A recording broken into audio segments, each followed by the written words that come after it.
بالله من الشيطان الرجيم بسم الله الرحمن الرحيم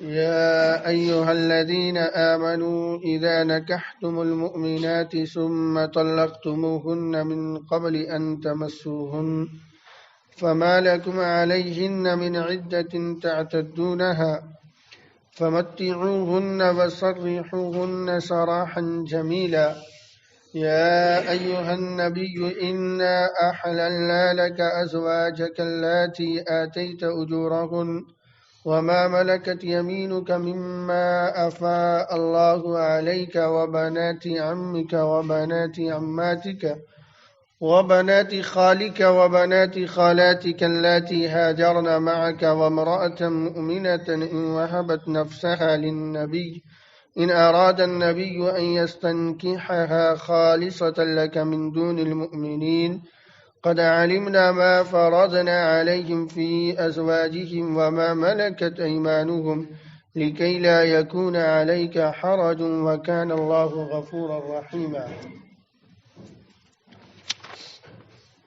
سورہ احزاب میں زیادہ تر مضامین اللہ کے نبی علیہ الصلاۃ والسلام کی عظمت کا بیان ہے۔ اس صورت میں حضور کے خصوصیات کا بھی ذکر ہے۔ اسی سلسلے میں یہ جو آیات تلاوت کی گئی ان میں بھی حضور کے چند خاص صفات کا بیان آیا، چند خصوصیات کا جو حضور کے ساتھ خاص ہیں، امت کے کسی اور فرد کو یہ حاصل نہیں ہے۔ لیکن اس سے پہلے ایک عام حکم مسلمانوں کو اللہ تعالیٰ نے دیا ہے کہ اے ایمان والو، جب تم کسی مومن عورت سے نکاح کرو پھر اسے طلاق دو قبل اس کے کہ اسے تم چھو تو تم پر کوئی عدت نہیں ہے جسے تم شمار کرو، اور اسے کچھ فائدہ دو اور اسے بھلی طرح رخصت کر دو۔ یہ عام مسلمانوں کے حق میں ایک حکم ہے۔ اس کے بعد جو آیات ہیں اس میں اللہ کے نبی علیہ الصلاۃ والسلام کی خصوصیات کا ذکر ہے۔ اس آیت میں حکم یہ ہے کہ اگر کوئی مرد کسی عورت سے نکاح کرے، مومن عورت سے، اور اتفاق سے کہ جماع سے قبل میاں بیوی کے ملنے سے پہلے طلاق کی نوبت آ گئی تو کیا حکم ہے؟ اس سلسلے میں 3 حکم فرمایا۔ ایک تو یہ ہے کہ کوئی عدت نہیں ہے جس کو شمار کرایا جائے، عدت گزارنے کی ضرورت نہیں ہے، بلکہ شوہر نے طلاق دی اور طلاق کے فوراً بعد عورت چاہے تو کہیں اور نکاح کر سکتی ہے، عدت گزارنے کی ضرورت نہیں ہے۔ لیکن یہ اس شرط پر ہے جبکہ میاں بیوی کے درمیان ازدواجی تعلق جو شوہر اور بیوی کے ہوتے ہیں وہ قائم نہ ہوا ہو۔ اسی حکم میں ایک خلوت صحیحہ ہے۔ خلوت صحیحہ فقہ کی ایک اصطلاح ہے جس کا مطلب یہ ہے کہ نکاح کے بعد میاں بیوی کو تنہائی اتنی دیر حاصل ہوا ہو جتنی دیر میں دونوں مل سکتے تھے، کوئی رکاوٹ نہیں تھا، نہ ظاہری نہ باطنی، لیکن بس نہیں ملے، یہ خلوت صحیحہ کہلاتا، اور یہ بھی جماع کے حکم میں ہے۔ اس باب میں تو اگر کسی مرد نے کسی مومن عورت سے نکاح کیا اور نکاح کے بعد جماع کی نوبت نہیں آئی یا خلوت صحیحہ نہیں ہوا، چونکہ خلوت صحیحہ بھی جماع کے حکم میں ہے، اور طلاق کی نوبت آ گئی تو ایسی صورت میں عورت پر کوئی عدت نہیں ہے، لہذا عورت طلاق کے فوراً بعد نکاح کر سکتی ہے۔ ایک حکم تو یہ دیا۔ دوسرا حکم یہ دیا کہ فمتعوہن۔ اب یہ جو طلاق کی نوبت آ گئی اس میں 2 صورت ہے، یا تو مہر متعین تھا یا مہر متعین نہیں تھا۔ اگر مہر متعین تھا تو فنصف ما فرضتم، تو آدھا مہر دینا پڑے گا، مرد پر یہ واجب ہے۔ اور اگر مہر متعین نہیں تھا پھر بھی مہر جو اس کے گھر والوں کا ہوگا، جو دیگر اس کے گھر کی عورتوں کا مہر ہے، وہ مہر اسے دینا پڑے گا۔ دوسری بات یہ کہ فمتعوہن، طلاق کی جتنی بھی صورتیں ہیں اور جس وجہ سے بھی طلاق دی جائے، ہر طلاق کے بعد شریعت کا یہ حکم ہے کہ جب عورت کو تم طلاق دے کر رخصت کرو تو فمتعوہن، تو اسے کچھ دنیاوی متاع دے دو، ساز و سامان دے دو۔ اور اس میں مفسرین نے لکھا ہے کہ مراد یہ ہے کہ جوڑا دیا جائے، ایک کپڑا دیا جائے جس میں کرتے ہوں، پیجامے ہوں، دوپٹے ہوں، اور ایک ایسی چادر ہو جس سے پورا بدن ڈھک جائے، یا آپ کہہ سکتے ہیں موجودہ دور میں برقع ہو۔ یہ پورا ایک جوڑا رخصت کرتے وقت اسے ایکسٹرا دینا چاہیے، اور یہ مستحب ہے، مسنون ہے، سنت ہے، واجب نہیں ہے۔ واجب مہر کا دینا ہے جو کہ ذمے میں ہے۔ اور تیسرا حکم یہ ہے کہ وَسَرِّحُوهُنَّ سَرَحًا جَمِيلًا، اچھی طرح رخصت کرو۔ یعنی ظاہر ہے میاں بیوی میں نکاح ہوتے ہی طلاق کا آنا کسی بڑی وجہ کی وجہ سے ہے، کوئی بڑے سبب سے ہے، تو ایسی صورت میں آپس میں ایک دوسرے سے تھوڑی سی نفرت سی پیدا ہو جاتی ہے۔ ظاہر ہے سامنے والے اس کو بڑی آرزو کے ساتھ، ارمان کے ساتھ کسی نے نکاح کر کے لایا اور طلاق کی نوبت آ گئی ایسے ہی بنا ملے جلے، تو اس کا مطلب یہ ہے کہ کوئی بڑی وجہ ہے، اور اس وجہ سے دل میں ایک دوسرے کے ضرور کوئی نہ کوئی نفرت، دشمنی کا جذبہ آتا ہے۔ تو ایسے موقع پر آدمی ایک دوسرے کو برا بھلا بھی کہتا ہے اور ایک دوسرے پر خواہ کے عیب تراشی بھی کرتا ہے۔ اسلام نے حسن معاشرت اور حسن اخلاق کا ایسا نمونہ پیش کیا ہے کہ ایسے موقع پر بھی زبان سے اور عمل سے کوئی ایسا عمل نہیں کرنا ہے جس سے ایک دوسرے کو تکلیف پہنچے۔ قرآن نے کہا وَسَرِّحُوهُنَّ سَرَاحًا جَمِيلًا، لاکھ وجہ ہوں اس کے باوجود بھلی طرح سے رخصت کر دو۔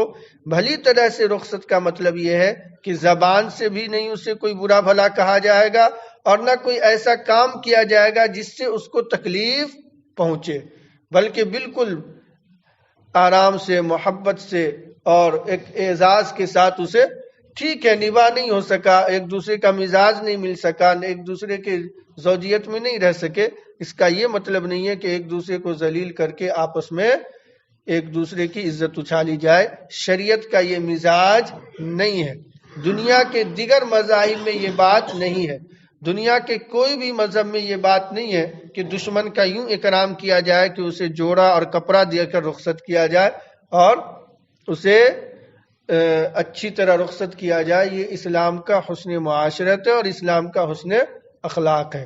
جتنی جگہ طلاق کا بیان قرآن کریم میں آیا ہے، ہر جگہ طلاق کے بعد یہ حکم سختی سے آیا کہ وَسَرِّحُوهُنَّ سَرَاحًا جَمِيلًا، کہ جب طلاق کی نوبت آ جائے تو ایسی صورت میں طلاق کے بعد تمہیں آپس میں ایک دوسرے پر الزام تراشی، بہتان تراشی یا ایک دوسرے کو تکلیف پہنچانے والا کوئی عمل نہ تو زبان سے کرنا ہے، نہ اپنے جسم سے کرنا ہے، بلکہ حسن معاشرت کے ساتھ، حسن اخلاق کے ساتھ ایک دوسرے سے جدا ہو جانا ہے۔ یہ اسلام کی خاصیت ہے، یہ اسلام کا حسن معاشرت ہے۔ ورنہ تو طلاق کے بعد دنیا میں ایک دوسرے پر الزام کے بہتات لگ جاتے ہیں۔ بڑا افسوس ہے کہ یہ بات جو اسلام کی ہمارے معاشرت کا حصہ ہونا چاہیے وہ نہیں ہے۔ اب ہمارے یہاں بھی الزام اور بہتان تراشی کا ایک سلسلہ چل پڑتا ہے، اور ایک دوسرے پر الزام اور ایک دوسرے پر خواہ جو بھی عیب نہ ہو وہ بھی عیب بیان کرنے لگتے ہیں۔ یہ بڑا افسوس کا مقام ہے، ہمیں اس کو پرہیز کرنا چاہیے۔ الغرض اس آیت میں مسلمانوں کا، عام مسلمانوں کو ایک حکم قرآن کریم نے دیا کہ یہ حکم ہے۔ اب آگے اللہ کے نبی علیہ الصلاۃ والسلام کی خصوصیات کا ذکر ہے۔ اے نبی انا احللنا لک، ہم نے آپ کے لیے حلال کر دیا، ازواجک اللاتی آتیت اجورہن، آپ کی وہ تمام بیویاں جن کا حق مہر آپ ادا کر چکے ہیں۔ یہ پہلی خصوصیت حضور کی قرآن کریم نے یہ بیان کیا کہ اللہ کے نبی علیہ الصلاۃ والسلام کے نکاح میں جتنی عورتیں تھیں سب کو اللہ تعالیٰ نے حضور کے لیے حلال کر دیا۔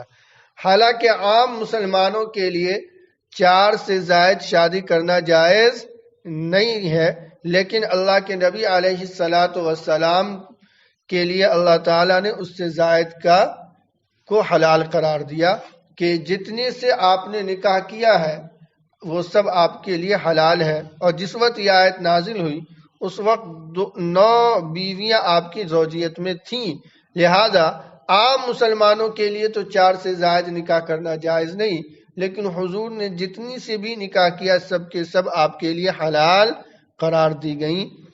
اس میں ایک قید لگایا کہ جس کا مہر آپ نے دے دیا، یہ قید نہیں ہے۔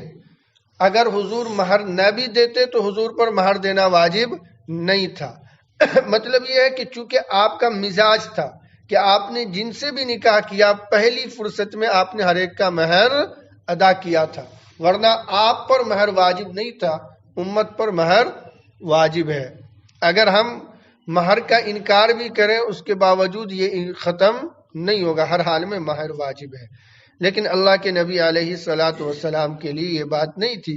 تو پہلی خصوصیت یہ ہے اللہ کے نبی علیہ الصلاۃ والسلام کی کہ آپ کے لیے 4 سے زائد نکاح کی اجازت دی گئی۔ وَمَا مَلَكَتْ يَمِينُكَ مِمَّا أَفَاءَ اللَّهُ عَلَيْكَ، اور وہ باندیاں آپ کے لیے حلال ہو گئیں جو اللہ نے آپ کو بطور غنیمت کے عطا کیا۔ باندی کہتے ہیں کہ جنگ میں قید ہو کر آنے والی ان عورتوں یا لڑکیوں کو جو کفار کے مسلمانوں کو ہاتھ لگے۔ یہ اس زمانے، یہ اسلام نے باندیوں کا تصور نہیں پیش کیا ہے۔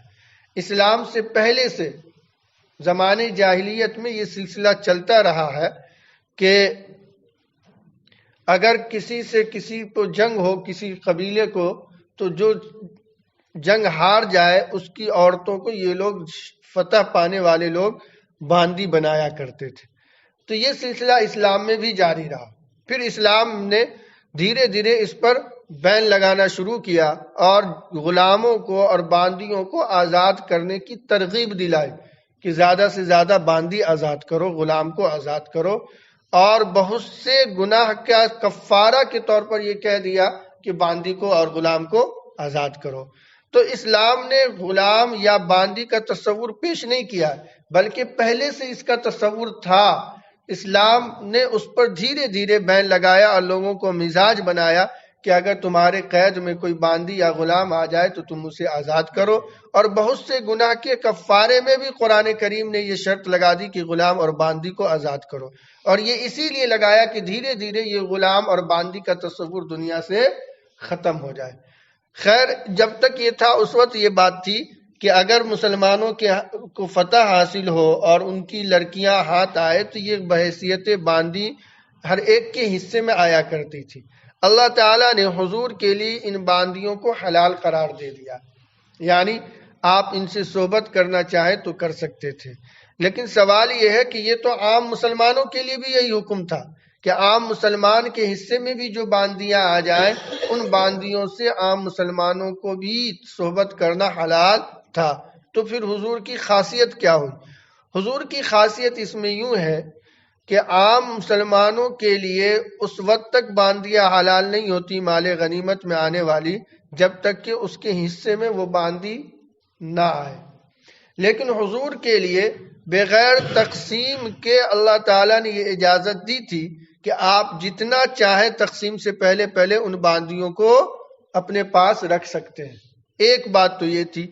دوسری خصوصیت یہ تھی کہ باندیوں کا نکاح آقا چاہے دوسری جگہ کر سکتا ہے، لیکن جس طرح حضور کے ازواج مطہرات کا نکاح حضور کے بعد کسی سے جائز نہیں تھا، ایسے ہی حضور کی باندیوں کا حکم یہ تھا کہ حضور کے بعد کسی سے ان کا نکاح یا حضور کی زندگی میں ہی کسی سے ان کا نکاح جائز نہیں تھا۔ اگر حضور نے صحبت کر لی تو یہ ایک خاصیت ہوئی کہ عام مسلمانوں کی باندیاں کہیں اور نکاح کیا جا سکتا ہے، حضور کے ملکیت میں آنے والی باندیوں کا نکاح جس طرح ازواج مطہرات کا نہیں ہو سکتا حضور کی باندیوں کا بھی نہیں ہو سکتا۔ یہ دوسری خصوصیت حضور کی تھی۔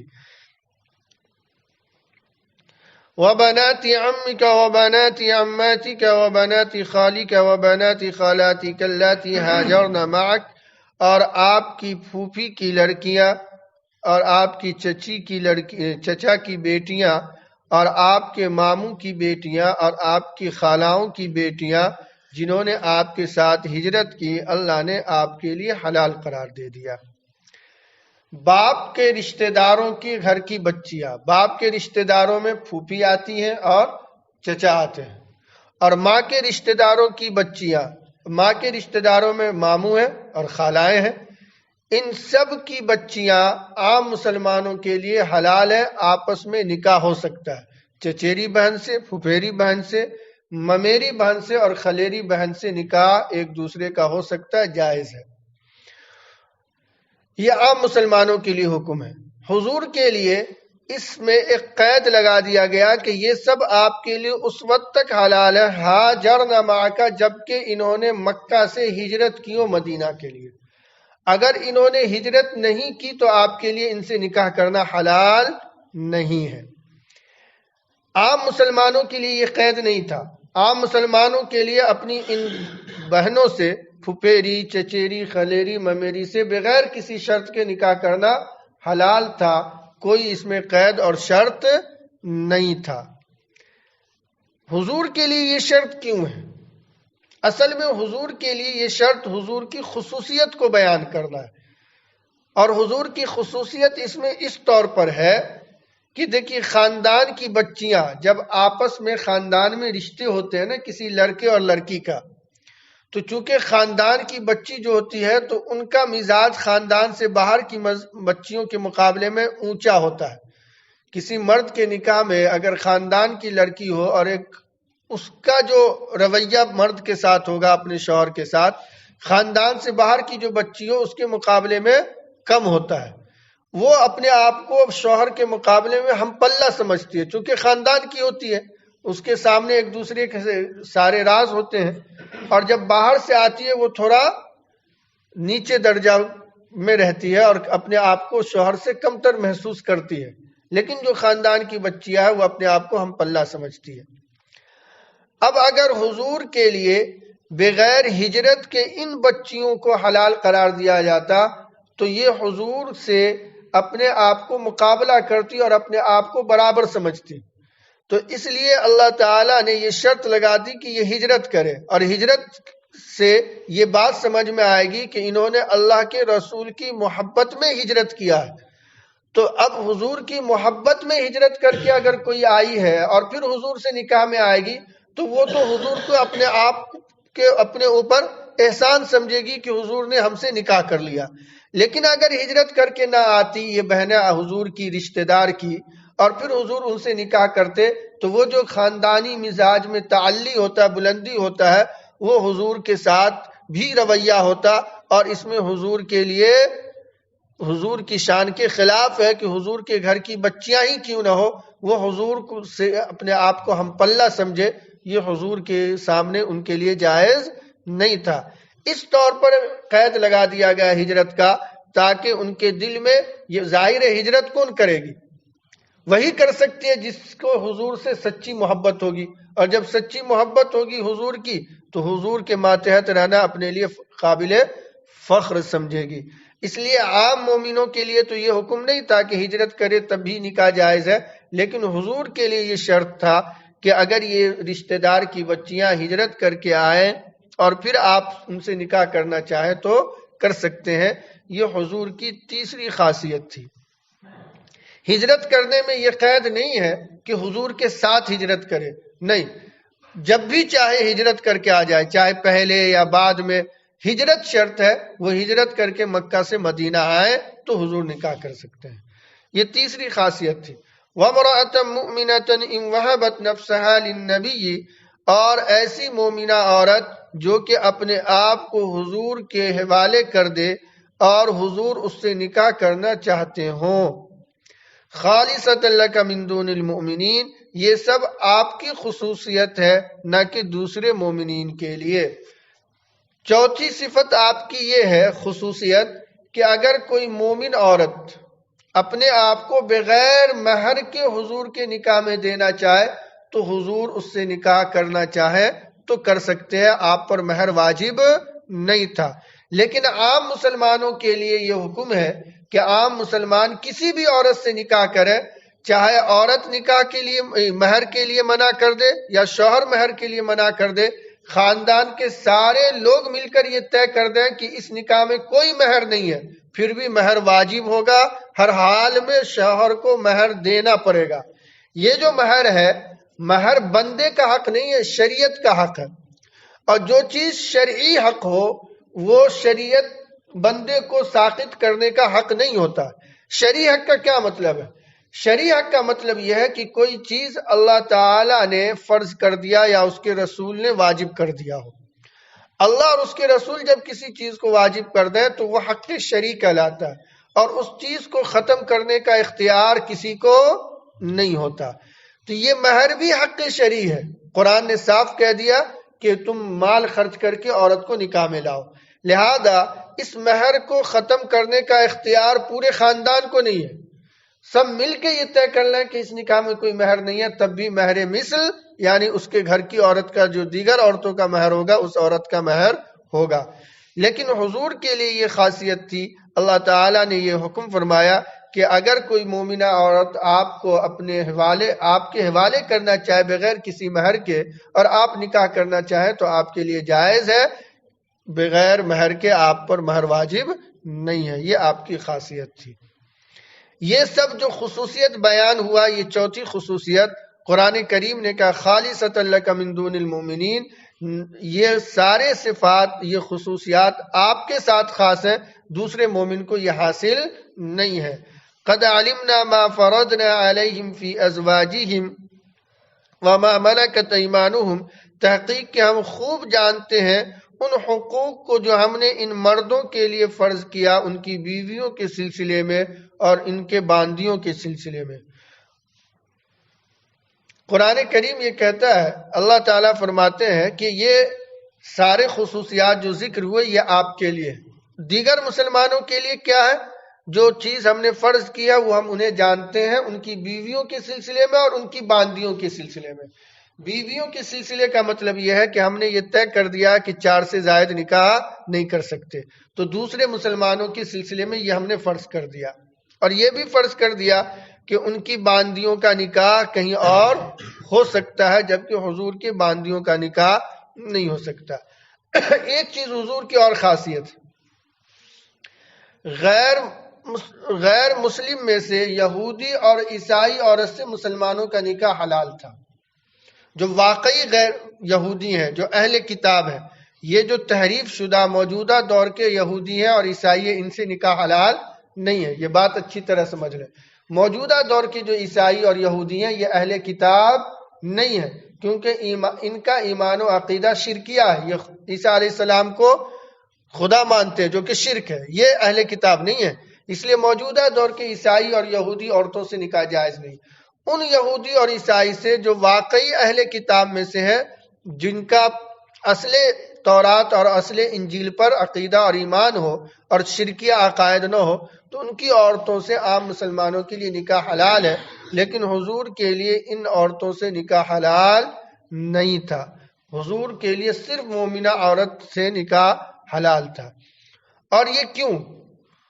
سوال یہ ہے کہ اس میں تو حضور کے ساتھ تنگی کر دی گئی، عام مسلمانوں کے لیے تو فراخی ہو گئی اور حضور کے لیے تنگی ہو گئی، تو حضور کی خصوصیت کیسے ہوئی؟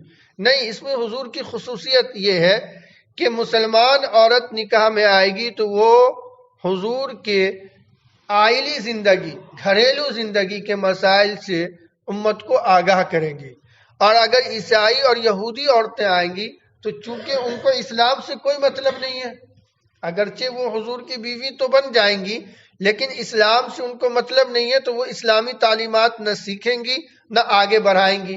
اور حضور کے کثرت ازواج یعنی زیادہ سے زیادہ نکاح کرنے کا ایک بڑا مقصد یہ تھا کہ حضور کے اندر ایک خانہ گھریلو زندگی کے احوال اور مسائل امت کے سامنے آئے۔ ظاہر ہے یہ مقصد ان سے حاصل نہیں ہوتا، اس لیے حضور کے لیے غیر مسلم میں سے اہل کتاب سے نکاح جائز نہیں تھا، اور ان کے لیے عام مسلمانوں کے لیے جائز ہے۔ اسی کی طرف قرآن نے اشارہ کیا کہ آپ کی جو خصوصیات ہیں وہ تو ہم نے بیان کر دیے، اور ان مسلمانوں کے لیے جو کچھ ہم نے حکم دیا ہے وہ ہمیں معلوم ہے، اس سے پہلے بیان ہو چکا ہے۔ اور یہ خصوصیات ہم نے آپ کے اس لیے بیان کیے لِكَيْ لَا يَكُونَ عَلَيْكَ حَرَجٌ، تاکہ آپ پر کوئی تنگی نہ ہو۔ یعنی ان خصوصیات آپ کے ساتھ اس لیے بیان کیے گئے تاکہ اللہ تعالیٰ آپ کو کشادگی کے ساتھ زندگی گزارنے کا موقع دے، آپ پر کوئی تنگی نہ ہو، جتنا زیادہ چاہے نکاح کریں۔ اور ان میں جو چند چیزوں میں جو شرط ہے، جیسے ہجرت کی یا مومنہ عورت سے نکاح کی، اس شرط کا مقصد بھی آپ پر تنگی کرنا نہیں ہے، بلکہ ان شرطوں کا مقصد بھی آپ کے لیے وسعت پیدا کرنا ہے۔ اب یہ وسعت کس طرح ہے، یہ اللہ زیادہ بہتر جانتا ہے۔ وَكَانَ اللَّهُ غَفُورًا رَحِيمًا، اور اللہ تعالیٰ بہت معاف کرنے والا، انتہائی مہربان ہے۔ اللہ تعالیٰ ہمیں نیک عمل کی توفیق مرحمت فرمائے۔ سبحان اللہ و بحمدہ، سبحانک اللہم و بحمدک، ونشهد ان لا اله الا انت ونستغفرك ونتوب اليك۔ سبحان ربك رب العزة عما يصفون، وسلام على المرسلين، والحمد لله رب العالمين۔